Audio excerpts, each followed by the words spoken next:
Ladies and gentlemen, let me just start by answering what Professor mentioned. There is nothing more important than cooperation between local governments. And he mentioned an agreement between Bulgaria, Turkey, and Greece. One of the most important agreements which we might sign would be the agreement to fight the floods of the river Ebro. When the floods come, then the Turkish soil is destroyed, the Greek soil is destroyed, and Bulgaria faces a big problem. So we can work together and really start by having some results, because our people suffer exactly the same way when the river is flooding.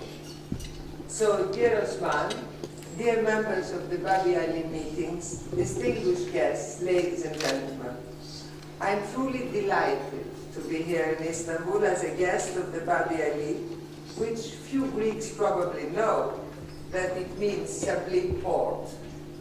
I'm fully conscious of the honor conferred upon me in being the keynote speaker in the 100th BABI meeting. By its nature, this meeting takes on a more symbolic character. I'm also aware of the long history of the BABI meetings, which go back as far as the Tanzimat period, and whose main guideline was centered on the modernization of Turkish society and its integration in international community. Thank you all for being here. Hoş bulduk.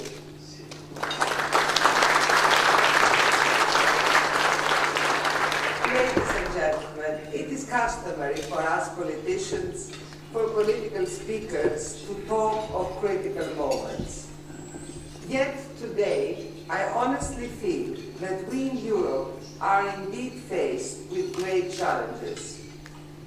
The international economic crisis, the questions put forward about the way markets function, the nervousness over the long-term economic prospects of the United States, and naturally, particularly for us in Greece, the debt crisis and the general economic and social insecurity in Europe, they all definitely create a new situation, new realities, and new great challenges.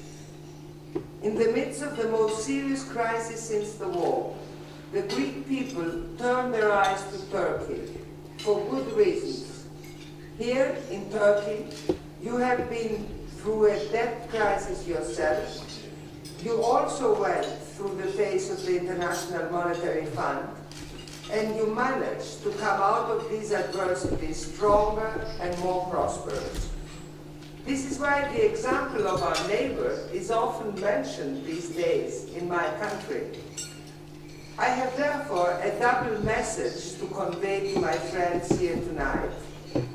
First, a message to Europe that despite our current problems and the enlargement fatigue, we need to overcome our problems and obstacles and keep alive the enlargement perspective for the countries of Southeast Europe, including, of course, Turkey. My second message is for Turkey itself, a message from a friend. Turkey has always been looking westward, and it would be a capital mistake now to allow itself to be ruled by hegemonic tendencies and turn away from Europe. Let me remind you that larger countries and world economies like Germany, France, Britain, Italy, and Spain have long ago voluntarily transferred part of their sovereignty to Europe in serving a greater cause.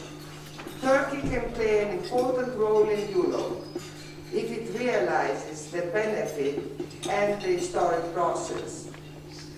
But Europe itself must also fulfill its own promises to Turkey immediately upon Turkey's compliance with the necessary criteria.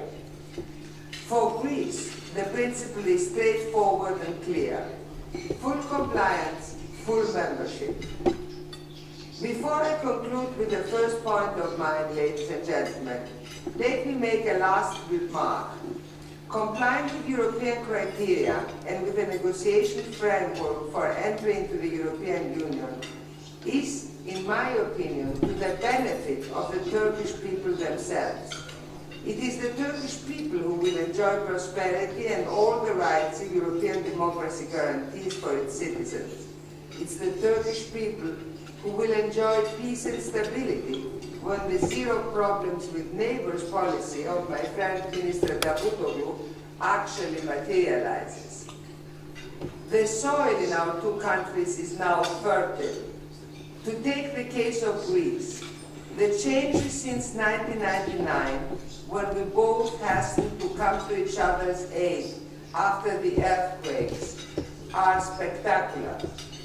The Greeks today increasingly visit Turkey, have Turkish friends, and admire the significant progress of Turkey, both as an economy and as a society. The Turks also increasingly look at Greece not as an antagonist anymore, but as a friendly country to the West, which is the only member of the European Union close to their way of thinking and sharing, as the mayor already mentioned, common social and historic experiences. Ladies and gentlemen, dear friends, the first 1,000 years of our coexistence politically can easily be described as the millennium of conflict. This is explicable given the many armed conflicts that occurred, particularly between 1071 and 1453 and since 1821. But in 1923, our two greatest statesmen started a new course: peace, cooperation, friendship, and even alliance. This brings me to my second point. I strongly believe that despite the relapse into tension again since 1955 because of the Cyprus issue, the fundamental decision of our two great leaders to put behind us a near millennium of conflict and to start a millennium of friendship and cooperation has never been essentially questioned. We are a generation that now bears the responsibility of closing the rifts created in the last 55 years. Turkey, particularly since 1985, and even more so in recent years, is a country which modernizes itself rapidly, is now the world's 15th largest economy, possesses an increasingly large middle class, and has set itself on the course of European integration. It is developing a strong industrial base, a modern tourist sector, and considerable new infrastructures. Most important of all, it has developed education, and this is why many sectors of the Turkish society today think in ways inconceivable even in the recent past. Greece, like Turkey, despite the current debt crisis, can only benefit from protecting its great achievements from external tensions.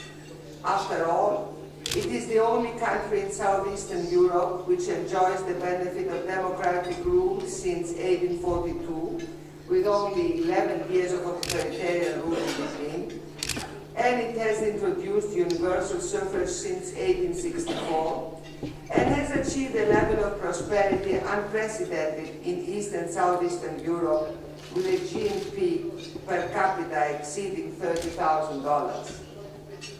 In the nearly 200 years since the Greek Revolution, my country has mastered several political and social achievements, and with its poets and other men and women of letters, its scientists and artists, and its large merchant marine, has become noted in the world stage. This achievement and my country's struggle for freedom, both at home and in the world stage, have come at the cost, of course, of immense human sacrifice. The combined occupation of Greece by the Axis powers, for example, led to a terrific loss of life, 1 in 10 Greeks perished, either as a result of fighting or of famine.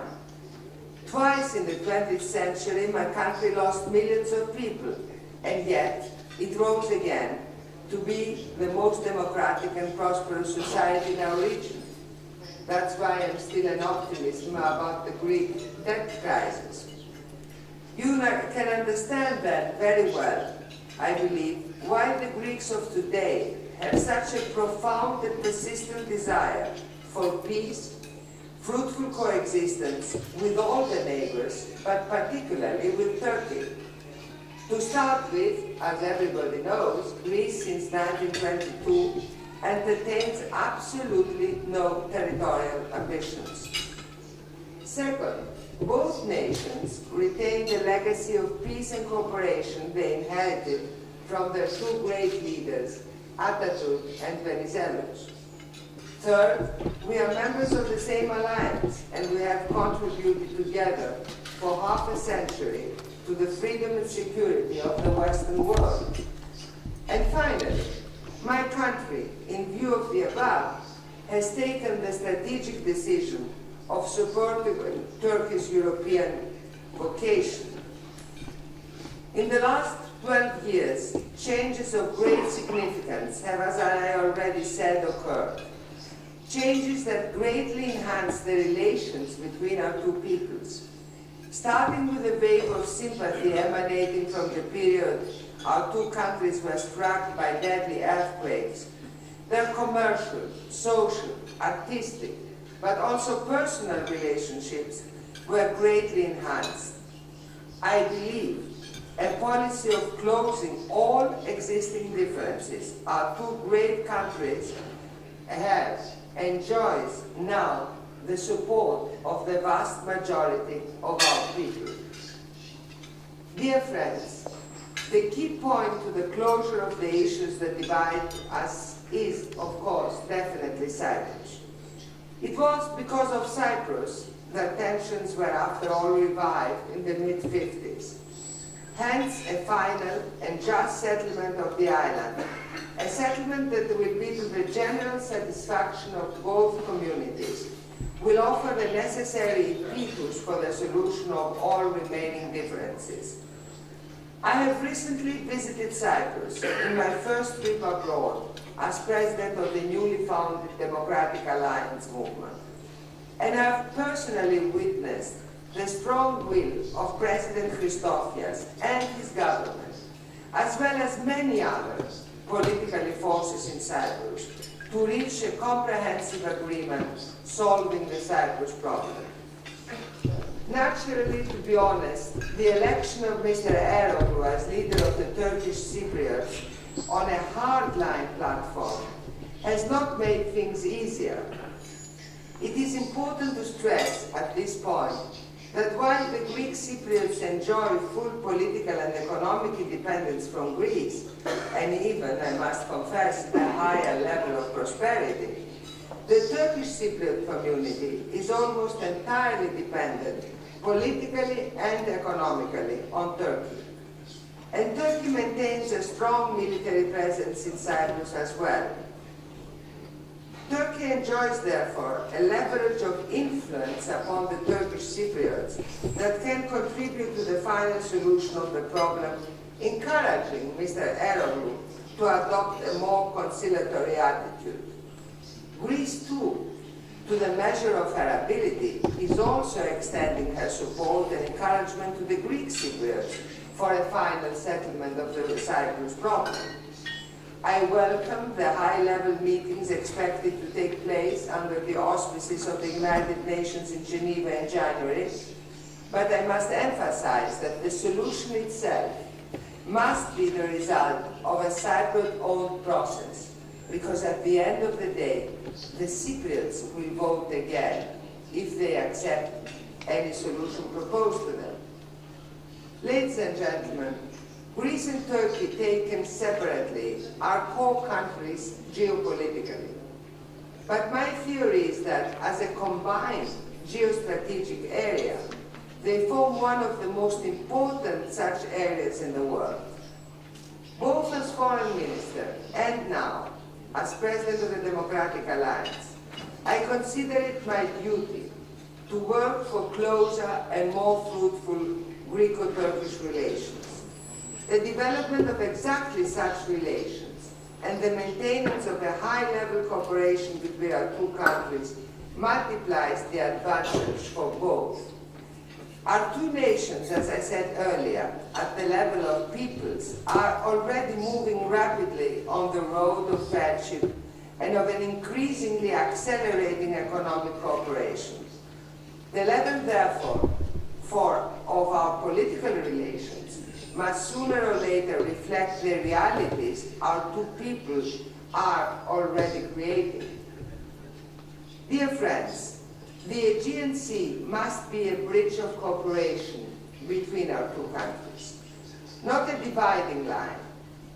But when we reach the final stage of exploratory talks and we will need to take the crucial decisions, we must remember that we have to be realistic.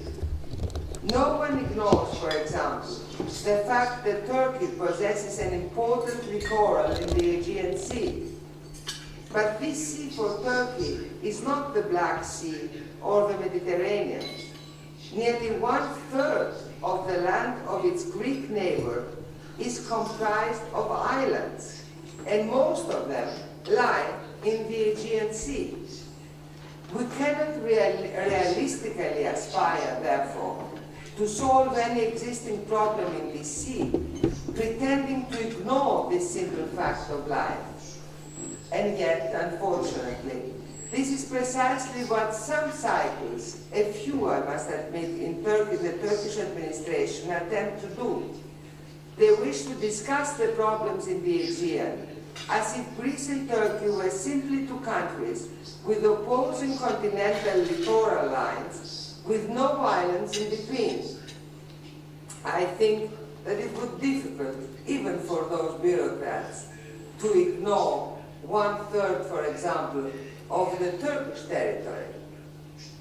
Ladies and gentlemen, despite these problems, I believe that it is now high time to proceed. We need therefore to quickly and resolutely find a solution to the problem of the continental shelf and its related issues, taking into account the realities on both sides. The exploratory talks between the respective ministers of foreign affairs of the two countries are proceeding at a rapid pace. These talks commenced in 2002, and 5 rounds have already taken place since May. Our technocrats will submit their suggestions, and it's up to the two governments to reach an agreement that would be to the benefit of both countries. If, however, a political agreement is not reached, Greece and Turkey, like all civilized nations, should agree to take recourse to the International Court for the definite settlement of the issue. On the way to reaching such an agreement, either bilaterally or by taking recourse to the International Court at The Hague, it is of vital importance for the two countries to maintain a high level of good neighborly relationship. This is key to an essential progress in the overall Greco-Turkish relationship. Respect of the principle of good neighborly relations is, after all, a priority also for Turkey in the framework of the negotiations for EU membership. So, allow me to say that tension-building activities, such as overflights, violation of Greek airspace, particularly in the case of overflights over inhabited Greek islands, exploratory activities in the continental shelf in violation of international law, and threats such as the casus belli, not only constitute violations of international law, but are also politically, in my opinion, unproductive.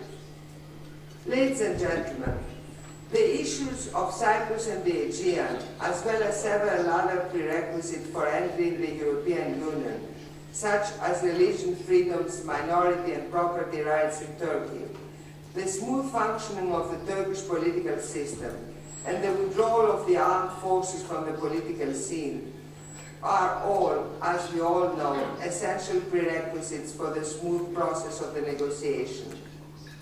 I know that Turkey is complaining, and to a great extent rightly, about the political reluctance of major EU countries to guarantee membership. This is causing Turkey to slow or postpone necessary reforms, which are a prerequisite for membership.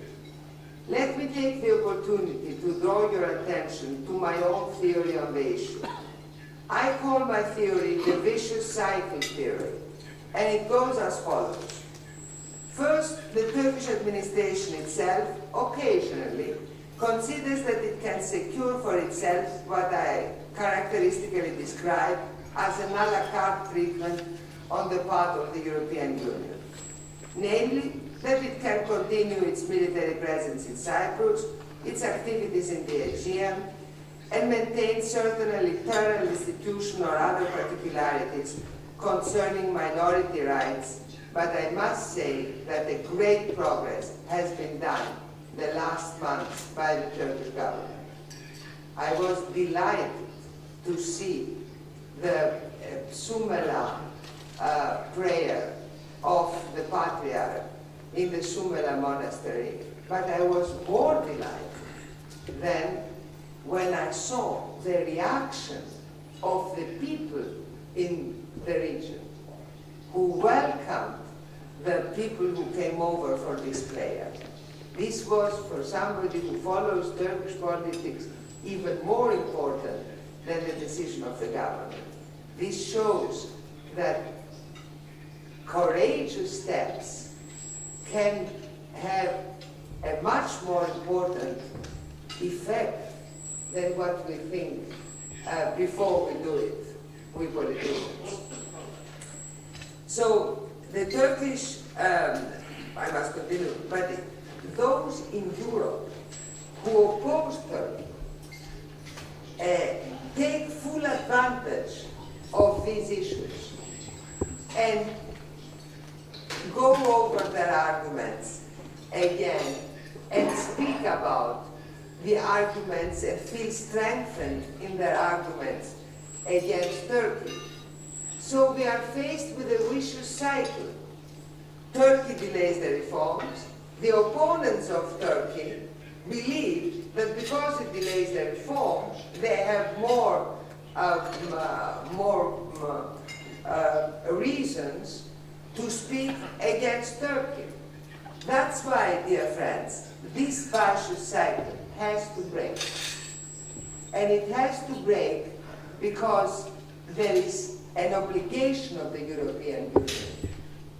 When Turkey agreed to become a member state, she agreed to become a full member of the European Union. And Greece sticks to that. So that's why Greek foreign policy never mentions any other possibility. For us, it is clear. When Turkey complies, then the European Union is obliged to agree to what was already agreed when the process started. Now, this is a difficult part, I know it. For us Greeks, it was very difficult also, but at the end of the day, I believe that it's worth it. And this is a decision that Turkey can take and cut with a Damocles path this vicious cycle. The vast majority of our partners in the European Union, Cyprus and Greece, of course, included, support the full membership of Turkey. But it's up to you to show them, to those who don't believe it, that they are wrong and that Turkey can make it. And this would be also the best answer to the reports, like today, the report which came out from the European Union. Dear friends, this is, as I said, my second trip abroad since the creation of the movement of the Democratic Alliance. I told you very openly